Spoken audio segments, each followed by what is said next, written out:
దేవుడైన యెహోవా ఇశ్రాయేలులకు 10 ఆజ్ఞలు ఇచ్చాడు. 10 ఆజ్ఞలు ఇచ్చి ఏమంటున్నాడంటే, నన్ను ప్రేమించి నా ఆజ్ఞలు గైకొని వారి నీ 1000 తరముల వరకు కరుణించువాడనై ఉన్నాను. నీ దేవుడైన యెహోవా నామమును వ్యర్థముగా ఉచ్చరింపకూడదు. యెహోవా తన నామమును వ్యర్థంగా ఉచ్చరించు వారిని నిర్దోషిగా ఎంచడు.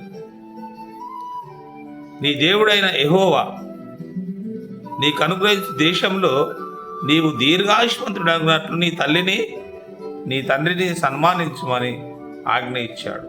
నిర్గమకాండము 20 అధ్యాయంలో ఈ 10 ఆజ్ఞలు ఉన్నాయి.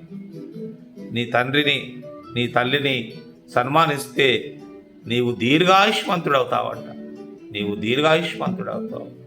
నీ దీర్ఘాయుష్మంతుడు కావాలనుకుంటే నీ తల్లిదండ్రులను నీవు సన్మానించేవానిగా ఉండాలి.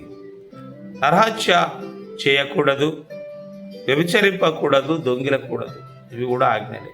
నరహత్య చేయకూడదు, వ్యభిచారం చేయకూడదు, దొంగిలించకూడదు, నీ పొరుగువాని మీద అబద్ధ సాక్ష్యము పలకకూడదు, నీ పొరుగువాని ఇల్లు ఆశింపకూడదు. నీ పొరుగువాని ఇల్లు అంటే నీ పొరుగువాని దేన్నైనాను నీవు ఆశింపకూడదు అని ఆయన ఆజ్ఞాపించాడు.